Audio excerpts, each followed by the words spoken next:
ওয়ালাইকুম সালাম। আপা ভালো আছেন? হ্যাঁ আলহামদুলিল্লাহ, আল্লাহ রাখছেন। কি অবস্থা আপনার? এখন আছে মোটামুটি এত ভালো। সাইজে ভরে কি পার্কের ভিতর কেন আসছেন এখানে? আইছি আমি ঘুরতে আইছি। ঘুরতে আইছেন? একা নাকি আছে সাথে? না একাই আইছি। একা একা সঙ্গী নাই? না বাচ্চা আছে, সঙ্গী নাই, বাচ্চা ও নিয়ে আইছি। বাচ্চা নিয়েছেন পার্কে ঘুরতে? বাচ্চার বাপ কি হয়েছে? তালাক দিছে। আপনি দিয়েছেন না আপনারা দিয়েছে? আমারই দেশে, আমি দেই নাই। ও কি সমস্যা? ভালো আছিল না, মদ খাইতো, গাঁজা খাইতো, আর একটা মেয়ের লোকে প্রেম আছিল। অ্যাডিক্টেড? তাই আমাকে ছাইরা তাকে বিয়ে করছে। আপনি কিছু খান না? আমি মাঝে মাঝে পান খাই। পান খান? পানের লেগে হাত আমাকে তোমাকে খান না? না ও, মোরা পান খাই। পান খাই। বাসা কই আপনার? সিরাজগঞ্জে।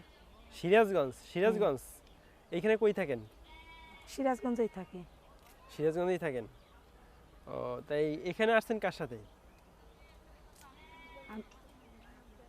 এই করেন ওকে ইয়ে দেই। কি কোন? আমি সিরাজগঞ্জের ঠিকানাই দিই, আমি সাভারের টাভারের ঠিকানা দিই না। ও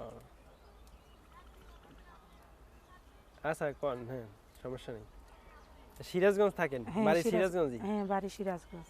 ও আচ্ছা, পরিবারে কে কে আছে? পরিবারে মা আছে আর আমার একটা বাচ্চা আছে আর আমি নিজেই আছি, আর কেউ নেই। ও, এখন কি চান প্রতিবেদন করতে আসছেন কিসের জন্য? প্রতিবেদন মূল করতে আসছি। উদ্দেশ্যটা কি? মূল উদ্দেশ্যটা কি মনে করেন, আমি একটা অসহায় গরিবের মেয়ে, অনেক কষ্টে পীড়া প্রতিবেদনে দাঁড়াইছি। যদি ভালো একটা মনের মতন মানুষ আল্লাহ পাকে মিলাইয়া দেয়, তাই নিয়ে দুই বেলা দুই মুঠো ডাল ভাত খেয়ে বাকিটা জীবন কাটাবো, এর জন্য আইছি। এখন একটু ডাইল ভাত খাইলেই কি হইবে সব সমস্যার সমাধান? মানুষ লাখ টাকা খুশি সুখী হয় না, আবার কিন্তু ঘাটেও খুশি হয়, রাস্তাতেও খুশি হয়। তাই আমি খুশিটাই চাই। এখন অনেকে তো মনে করেন আপনার দায়িত্ব নেবে, আপনার ছেলের, আপনার মায়ের তো দায়িত্ব নেবে না। এখন আপনি কি চান? মায়ের দায়িত্ব না নিলে ছেলের দায়িত্ব নিতে হবে। আমিও তো মনে করেন ছোটো বাচ্চা না, আমিও তো অল্প কিছু হইলে বুঝি যে মনে করেন আমার মা একটু বর্তমানে অসুস্থ আছে, আমার আম্মুটা সুস্থ হইলে পরে মনে করেন আমি স্বামীর ঘরে যাইতে কোনো আপত্তি নাই। ও আচ্ছা আচ্ছা। তো তা স্বামীর ঘরে যাইতে আপনার কোনো আপত্তি নেই? না। তো সন্তানের দায়িত্ব নিতেই হবে। হ্যাঁ, মায় কখনো তো বাচ্চা ফেলাইতে পারে না।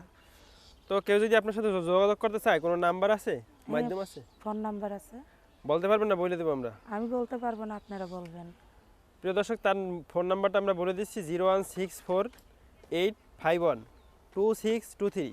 আবারও বলছি 01648512623। তো দর্শকদের উদ্দেশ্যে কিছু বলার আছে? হ্যাঁ, দর্শকদের ইচ্ছে বলার আছে যে আপনারা যে আমার নাম্বারে যোগাযোগ করবেন, আপনারা খারাপ মাইন্ডে ফোন দিয়েন না, দিলে ভালো মাইন্ডে ফোন দিবেন। যদি পারেন পাশে দাঁড়ায়েন, না পারেন না দাঁড়াবেন, কিন্তু তা আপনারা খারাপ মাইন্ডে আমার কাছে ফোন দিবেন না। আচ্ছা, খারাপ মাইন্ডের কথা কি বলে? খারাপ মাইন্ডের কথাগুলো বলে কেউটা? যেটা বলে এটা মনেই আছে, বললে তো লাভ নাই দর্শকের সামনে। আচ্ছা এটা আচ্ছা, মনেই আছে। বলতে চাচ্ছেন না। যাই হোক, দর্শক সবাই ভালো থাকবেন, সুস্থ থাকবেন। আল্লাহ হাফেজ।